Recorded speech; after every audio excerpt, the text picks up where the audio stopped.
Selamat datang di channel Darah Biru Raja-Raja, sebuah channel yang membahas sejarah dan silsilah raja-raja di dunia. Pada video kali ini kita akan membahas tentang Pangeran Agung Sviatoslav pertama atau Sviatoslav pertama Igor Levit dari Kepangeranan Agung Kievan Rus.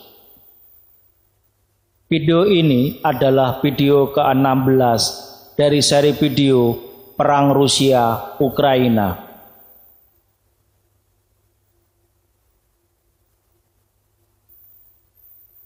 Raja kelima dari Kepangeranan Agung Kievan Rus adalah Sviatoslav pertama atau Sviatoslav Igor Levit, putra dari Igor pertama atau Igor Rurikovic. Sviatoslav diperkirakan lahir pada bulan Maret 943 Masehi, meninggal dunia pada tanggal 26 Maret 972 Masehi.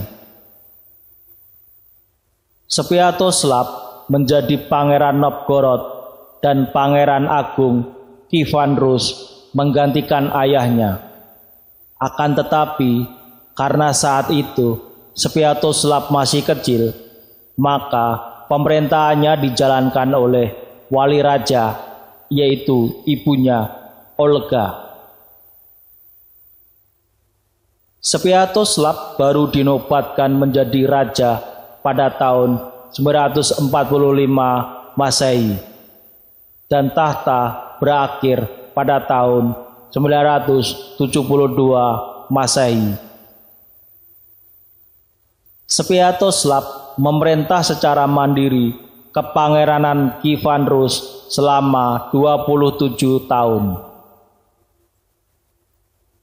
Nama-nama Sviatoslav dari Kiev adalah: pertama, Sviatoslav pertama. Kedua, Sviatoslav pertama Igor Levit.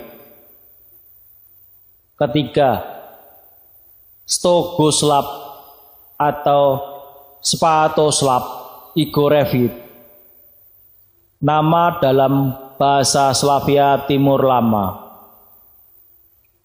Keempat, Sviatoslavu Igor Levit, nama dalam bahasa Romawi. 5. Sviatoslav Igor Levit, nama dalam bahasa Rusia. 6. Sviatoslav Igor Levit, nama dalam bahasa Ukraina. Ketujuh, Sviatoslav Igor Levit, nama dalam bahasa Roman. 8. Sviatoslav the Brave atau Sviatoslav Sang Pemberani. 9. Sviatoslav. 10. Sviendus Labos.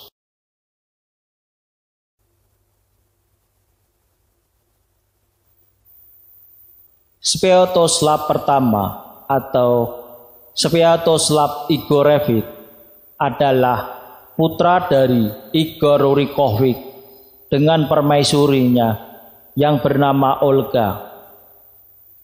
Sviatoslav pertama diperkirakan lahir pada bulan Maret 943 Masehi. Igor Rurikovic adalah putra dari Rurik dari Novgorod dengan Evanda dari Normandia. Jadi, Sviatoslav Igor Levit adalah cucu dari Rurik, pendiri Kepangeranan Novgorod.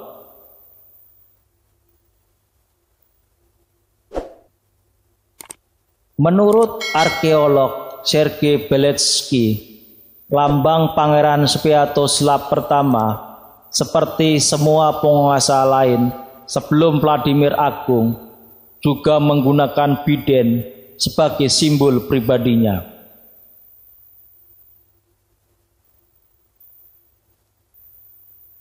Kronik utama mencatat Sviatoslav sebagai penguasa pertama Ruskip dengan nama asal Slavia, berlawanan dengan pendahulunya yang namanya memiliki bentuk nos kuno. Beberapa sarjana melihat nama Sviatoslav yang terdiri dari akar Slavia untuk suci dan kemuliaan sebagai derivasi buatan yang menggabungkan nama-nama pendahulunya, Oleg dan Rurik. Tetapi peneliti modern mempertanyakan kemungkinan terjemahan nama seperti itu dari satu nama bahasa ke bahasa lain. Speinal atau Spenel identik dengan Sviatoslav sebagai versi bahasa Nordik dari nama Slavia. Pada abad ke-10, Kaisar Romawi Timur Konstantinus ke-7 dalam karya berbahasa Yunani De Administrando Imperio atau tentang pemerintahan kekaisaran mencatat namanya sebagai Spendus Slavos.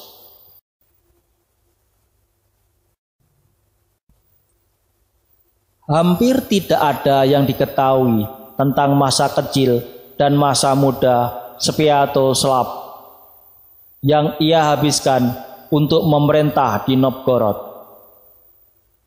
Ayah Sviatoslav, Igor, dibunuh oleh Drevlian sekitar tahun 945 Masehi, dan ibunya Olga memerintah sebagai wali di Kiev sampai Sviatoslav mencapai kedewasaan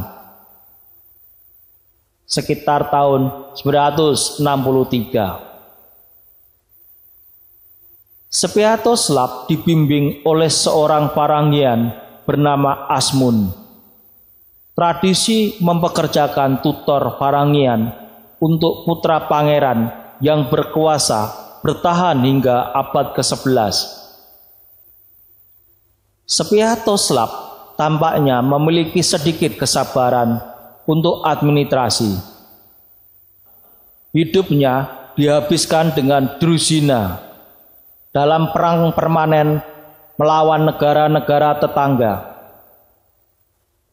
Menurut kronik utama, dia tidak membawa gerobak atau ketel dalam ekspedisinya, dan dia tidak merebus daging, melainkan memotong potongan-potongan kecil daging kuda, hewan buruan, atau daging sapi untuk dimakan setelah dipanggang di atas bara. Dia juga tidak memiliki tenda, melainkan membentangkan selimut kuda di bawahnya dan meletakkan pelana di bawah kepalanya. Dan semua pengiringnya melakukan hal yang sama. Penampilan Sviatoslav telah digambarkan dengan sangat jelas oleh Leo the Deacon yang sendiri menghadiri pertemuan Sviatoslav dengan John pertama Tzimiskes. Mengikuti ingatan Deacon, Sviatoslav adalah pria bermata cerah dengan tinggi rata-rata tetapi bertubuh kokoh, jauh lebih kokoh daripada Tzimiskes. Dia memiliki kepala botak dan janggut tipis dan memakai kumis tebal dan jambul sebagai tanda kebangsawanannya. Dia lebih suka berpakaian putih dan terlihat bahwa pakaiannya jauh lebih bersih daripada pakaian anak buahnya. Meskipun dia memiliki banyak kesamaan dengan prajuritnya. Dia mengenakan anting-anting emas besar tunggal, bantalan karbunkel, dan 2 mutiara.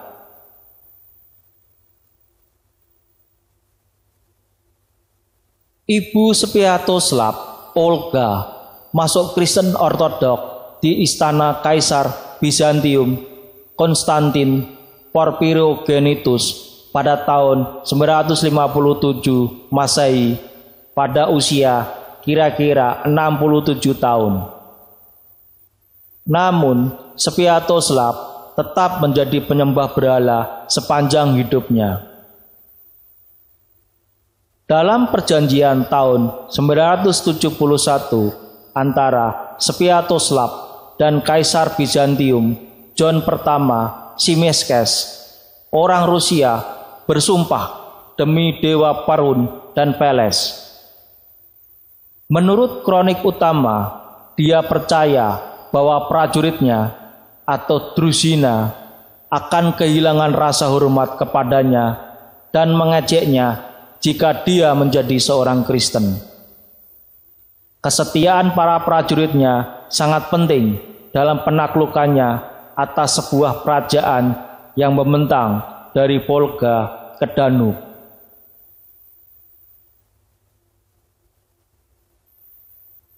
Tak lama setelah naik tahta, Sviatoslav mulai berkampanye untuk memperluas kendali Rusia atas lembah Volga dan wilayah Stepa Pontik. Keberhasilan terbesarnya adalah penaklukan Khazaria yang selama berabad-abad telah menjadi salah satu negara terkuat di Eropa Timur. Sumber tidak jelas tentang akar konflik antara Khazaria dan Rus, sehingga beberapa kemungkinan telah dikemukakan. Orang-orang Rus tertarik untuk memindahkan cengkraman Khazar di jalur perdagangan Volga karena orang-orang Khazar mengumpulkan bea dari barang-barang yang diangkut oleh Volga. Sejarawan berpendapat bahwa Kekaisaran Bizantium mungkin telah menghasut Rus untuk melawan Khazar yang berselisih dengan Bizantium setelah penganiayaan terhadap orang-orang Yahudi pada masa pemerintahan Romanus pertama Lecapenus.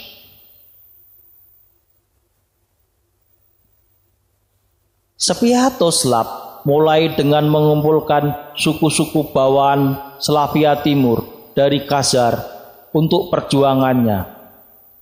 Mereka yang tidak mau bergabung dengannya, seperti Viatik, diserang dan dipaksa untuk membayar upeti kepada Ruskip daripada kepada Khazar. Menurut legenda yang dicatat dalam kronik utama, Sviatoslav mengirim pesan kepada para penguasa Viatik yang terdiri dari satu frasa, "Aku ingin mendatangimu." Kalau dalam bahasa Slavia Timur kuno, Kociu na vi iti. Frasa ini digunakan dalam bahasa Rusia modern dan Ukraina. Biasanya salah kutip sebagai idu na vi, untuk menunjukkan pernyataan tegas tentang niat seseorang. Melanjutkan Sungai Oka dan Volga, ia menyerang Volga Bulgaria. Dia mempekerjakan tentara bayaran August dan Pecheknek dalam kampanye ini, mungkin untuk melawan kavaleri superior Khazar dari Bulgar. Sviatoslav menghancurkan kota Khazar, Sarkel, sekitar tahun 965 Masehi. Mungkin juga menjarah, tetapi tidak menduduki kota Khazar, Kret, di Crimea. Di Sarkel, ia mendirikan pemukiman Rus yang disebut Belaya Piesa, yang artinya menara putih atau benteng putih. Terjemahan Slavia Timur untuk Sarkel.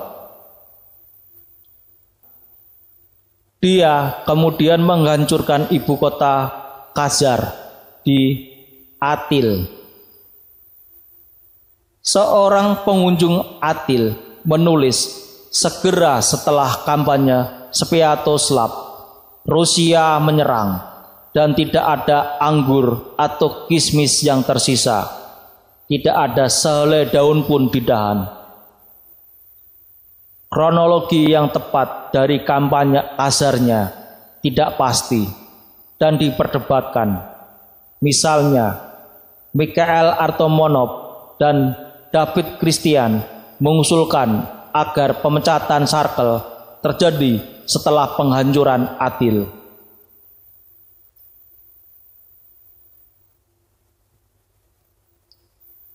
Meskipun Ibnu Haukal melaporkan penjarahan Samandar oleh Sviatoslav, pemimpin Rus tidak repot-repot menduduki jantung Khazar di utara pegunungan Kaukasus secara permanen.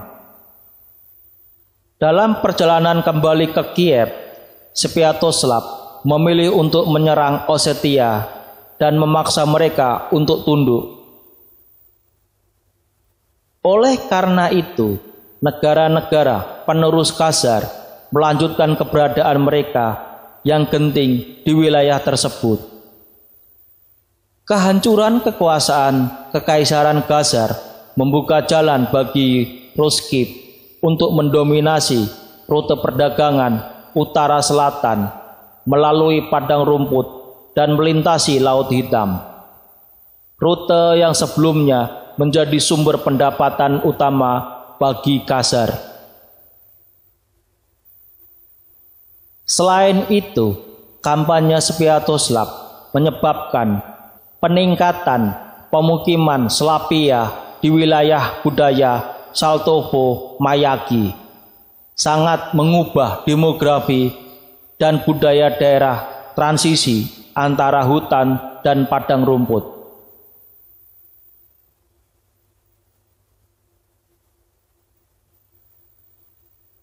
Pemusnahan Khazaria dilakukan dengan latar belakang aliansi Rusia Bizantium yang berakhir setelah kampanye Bizantium Igor pada tahun 944 Masehi.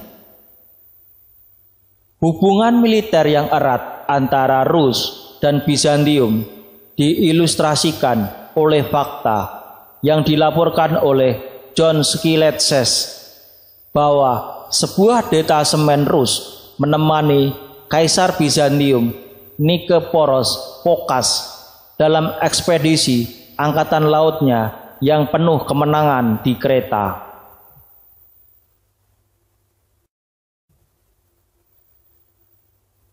Pada tahun 967 atau 968, Nikeporos mengirim agennya Kalokiros untuk membujuk Sviatoslav agar membantu Bizantium dalam perang melawan Bulgaria. Sviatoslav dibayar 15.000 pon emas dan berlayar dengan pasukan 60.000 orang, termasuk ribuan tentara bayaran Peceknek. Sviatoslav mengalahkan penguasa Bulgaria Boris II dan melanjutkan untuk menduduki seluruh Bulgaria Utara. Sementara itu, Bizantium menyuap Peceknek untuk menyerang dan mengepung Kiev, tempat Olga tinggal bersama putra Sviatoslav, Vladimir. Pengepungan itu diredakan oleh Druzina dari Pretik. Dan segera setelah mundurnya Peceknek, Olga mengirim surat yang mencela ke Sviatoslav. Dia segera kembali dan mengalahkan Peceknek yang terus mengancam Kiev. Sviatoslav menolak untuk menyerahkan penaklukan Balkannya ke Bizantium, dan sebagai akibatnya aliansi itu pecah. Untuk kecewa para bangsawan dan ibunya yang meninggal dalam waktu 3 hari setelah mengetahui tentang keputusannya, Sviatoslav memutuskan untuk memindahkan ibu kotanya ke Pereyaslavet di muara Danub karena potensi besar lokasi itu sebagai pusat komersial. Dalam catatan kronik utama untuk tahun 969 Masehi, Sviatoslav menjelaskan bahwa itu adalah Pereyaslavet, pusat tanahnya. Semua kekayaan mengalir, emas, sutra, anggur, dan berbagai buah-buahan dari Yunani, perak dan kuda dari Hungaria dan Bohemia, dan dari bulu Rus, lilin, madu, dan budak. Pada musim panas 969 Masehi, Sviatoslav meninggalkan Rus lagi, membagi kekuasaannya menjadi 3 bagian, masing-masing di bawah aturan nominal salah satu putranya. Sebagai kepala pasukan yang mencakup pasukan tambahan Peceknek dan Magyar, ia menyerang Bulgaria lagi, menghancurkan Thrace, merebut kota Philippopolis, dan membantai penduduknya. Nikeforos menanggapi dengan memperbaiki pertahanan Konstantinopel dan meningkatkan skuadron kavaleri lapis baja baru. Di tengah persiapannya, Nikeforos digulingkan dan dibunuh oleh John Simikes yang kemudian menjadi Kaisar Bizantium yang baru.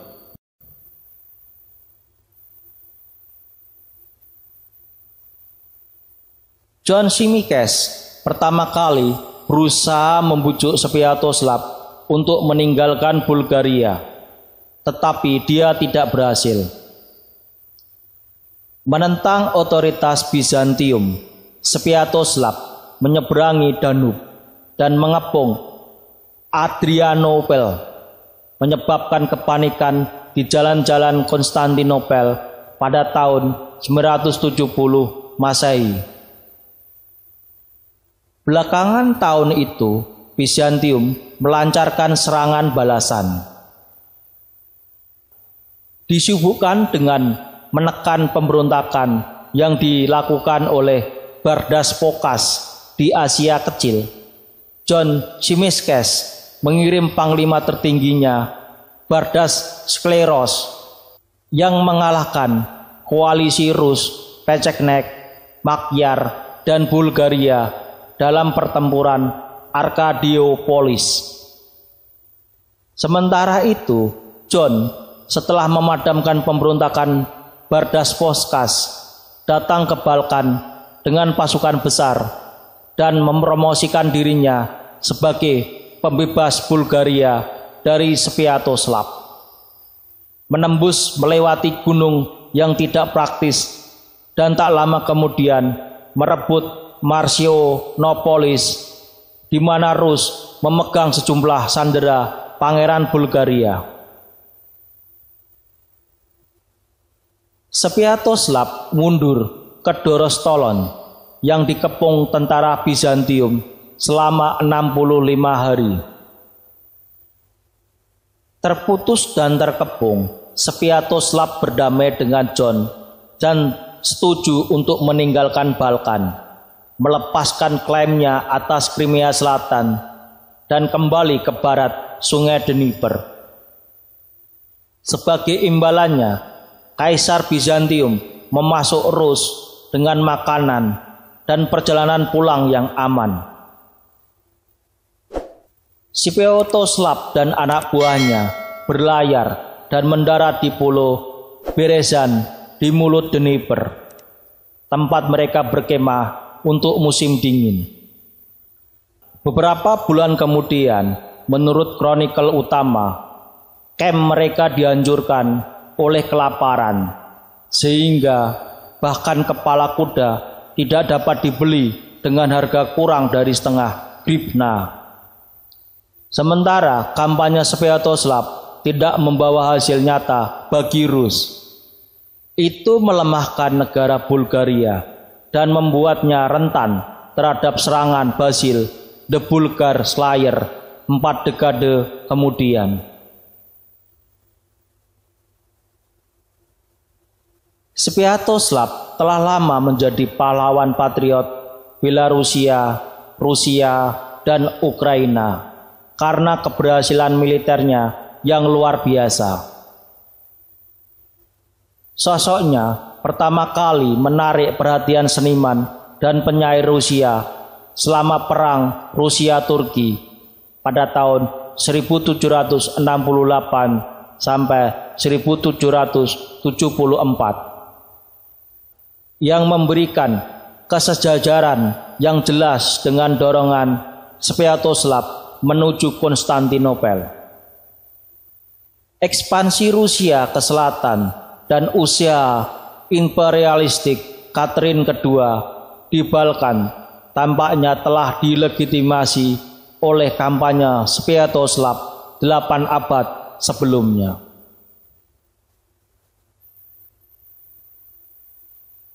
Di antara karya-karya yang dibuat selama perang adalah tragedi Yakov Knyaznym Olga pada tahun 1772.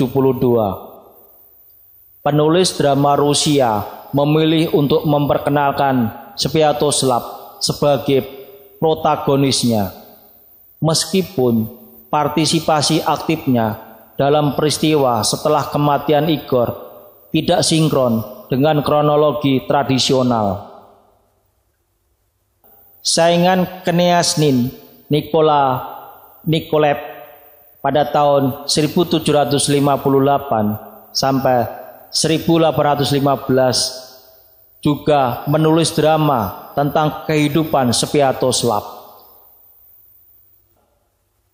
Lukisan Ivan Akimov, kembalinya Sviatoslav dari Danube ke Kiev pada tahun 1773, mengeksplorasi konflik antara kehormatan militer dan keterikatan keluarga. Ini adalah contoh nyata dari rendering Poishineskoe dari materi pelajaran awal abad pertengahan.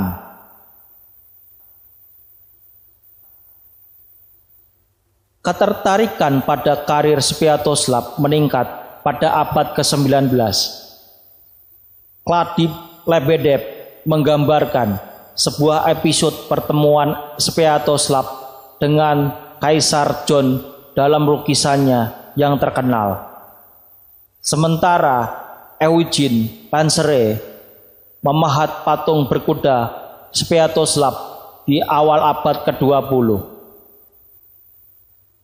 Sviatoslav muncul dalam puisi tahun 1913 dari Vladimir Khlebnikov, ditulis sebelum perang sebagai lambang Slavdon militan.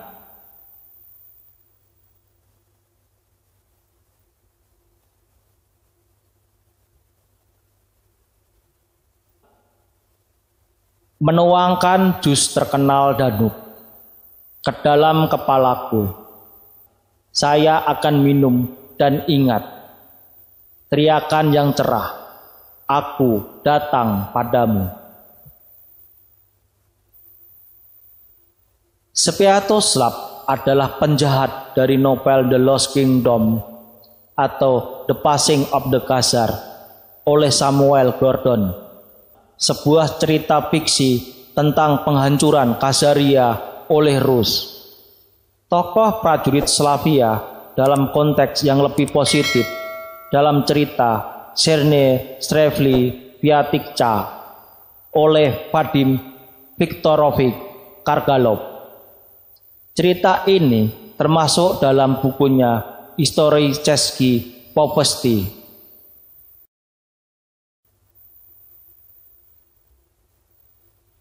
Pada tahun 2005, laporan beredar bahwa sebuah desa di wilayah Belgorod telah mendirikan monumen kemenangan Sviatoslav atas Khazar oleh pematung Rusia Vyacheslav Glikov. Laporan menggambarkan patung setinggi 13 meter itu menggambarkan seorang kavaleri Rusia menginjak-injak Khazar terlentang yang membawa bintang Daud dan koloprat. Hal ini menimbulkan kecaman di dalam komunitas Yahudi Rusia. Kontroversi ini semakin diperburuk oleh hubungan Glikov dengan Pamyat dan organisasi antisemit lainnya, serta dengan keterlibatannya dalam surat 500. Seruan kontroversial kepada Jaksa Agung untuk meninjau kembali semua organisasi Yahudi di Rusia untuk ekstremisme. Pusat Pres Administrasi Regional Belgorod menanggapi dengan menyatakan bahwa monumen yang direncanakan untuk Sviatoslav belum dibangun, tetapi akan menunjukkan penghormatan terhadap perwakilan dari semua negara dan agama. Ketika patung itu dibuka, perisai itu memiliki bintang berujung 12.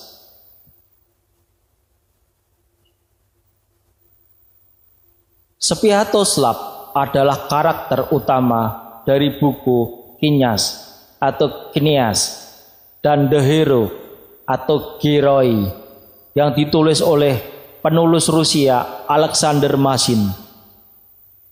Sviatoslav memainkan peran utama dalam film antologi sejarah Soviet The Legend of Princess Olga yang menceritakan kisah ibunya Olga. Sviatoslav muncul dalam berbagai segmen, baik sebagai anak-anak hingga dewasa. Pangeran dewasa Sviatoslav diperankan oleh Lis Sergiuk.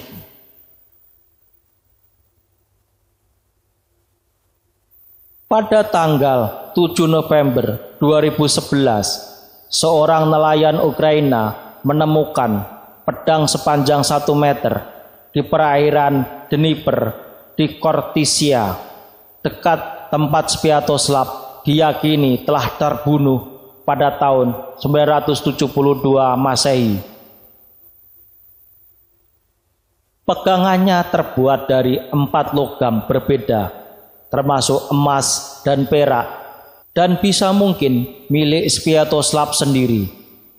Tetapi ini hanyalah spekulasi.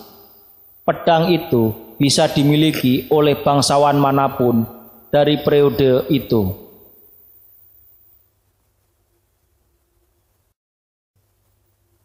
Sangat sedikit yang diketahui tentang kehidupan keluarga Sviatoslav. Ada kemungkinan bahwa dia bukan satu-satunya atau anak tertua dari orang tuanya. Perjanjian Rus Bizantium pada tahun 945 Masehi menyebutkan Pretslava, istri Volodislav, sebagai yang paling mulia dari wanita Rus setelah Olga. Fakta bahwa Pretslava adalah ibu Oleg disajikan oleh Vasily Tastichev. Dia juga berspekulasi bahwa Pretslava berasal dari bangsawan Hongaria. Jos Vernadsky termasuk di antara banyak sejarawan yang berspekulasi bahwa Volodislav adalah putra dan pewaris tertua Igor yang meninggal pada suatu saat selama pemerintahan Olga. Kronik lain menceritakan bahwa Oleg adalah putra tertua Igor. Pada saat kematian Igor, Sviatoslav masih anak-anak dan dibesarkan oleh ibunya atau di bawah instruksinya. Pengaruhnya bagaimanapun tidak meluas ke ketaatan agamanya.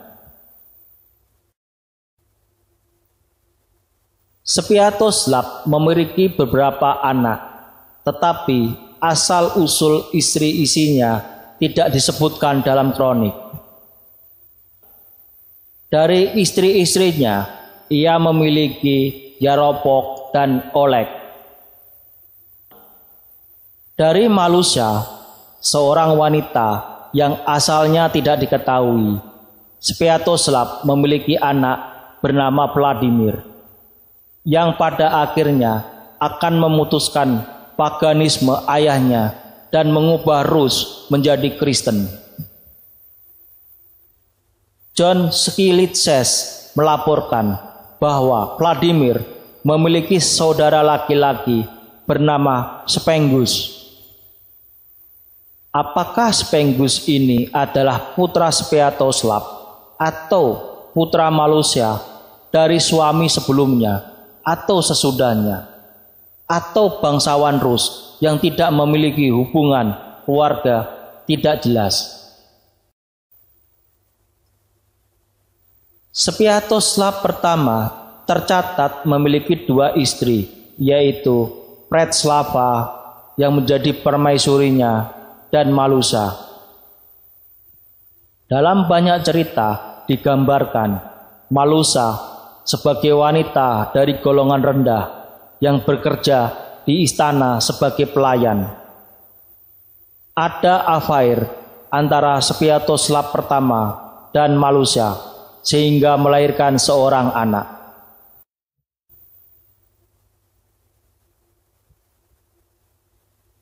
Sviatoslav pertama dengan Pretslava memiliki 2 orang anak, yaitu pertama, Oleg dari Drelinia, meninggal tahun 977 Masehi. 2. Yaropok pertama dari Kiev, tahun 952 sampai 978 Masehi. Sviatoslav pertama dengan Malusia memiliki 1 atau 2 orang anak, yaitu pertama, Vladimir yang Agung, lahir tahun 958 sampai 1015 Masehi. Kedua, Spengus. Yang ini masih belum jelas, perlu data lebih lanjut.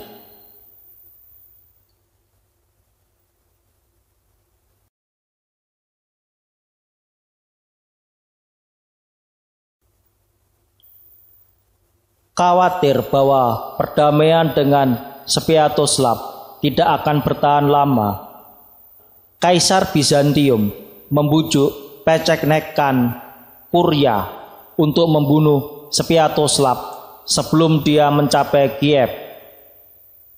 Hal ini sejalan dengan kebijakan yang digariskan oleh Konstantinus ke-7 Porphyrogenitus dalam De Administrando Imperio untuk mengobarkan perselisihan antara Rus dan Peceknek. Menurut kronik Slavia, Spenel berusaha memperingatkan Sviatoslav untuk menghindari jeram Dnieper. Tetapi sang pangeran mengabaikan nasihat bijaknya dan disergap dan dibunuh oleh Peceknek ketika dia mencoba menyeberangi katarak dekat Khortytsia. Sviatoslav pertama meninggal dunia pada bulan Maret 972 Masehi pada umur 30 tahun. The Primary Chronicle melaporkan bahwa tengkoraknya dibuat menjadi piala oleh Peceknekan.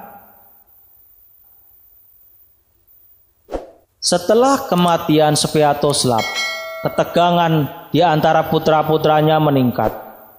Sebuah perang pecah antara putra sahnya Oleg dan Yaropok pada tahun 976 Masehi, di mana Oleg terbunuh. Pada tahun 977, Vladimir melarikan diri dari Novgorod untuk menghindari nasib seperti Oleg dan pergi ke Skandinavia, di mana ia mengumpulkan pasukan Varangian dan kembali pada tahun 980 Masehi. Yaropok terbunuh dan Vladimir menjadi satu-satunya penguasa Kievan Rus. Demikian video tentang Pangeran Agung Sviatoslav pertama atau Sviatoslav pertama Igorovich dari Kepangeranan Agung Kievan Rus. Semoga bisa menambah wawasan dan ilmu pengetahuan bagi yang menonton video ini. Sampai jumpa lagi di video berikutnya. Terima kasih.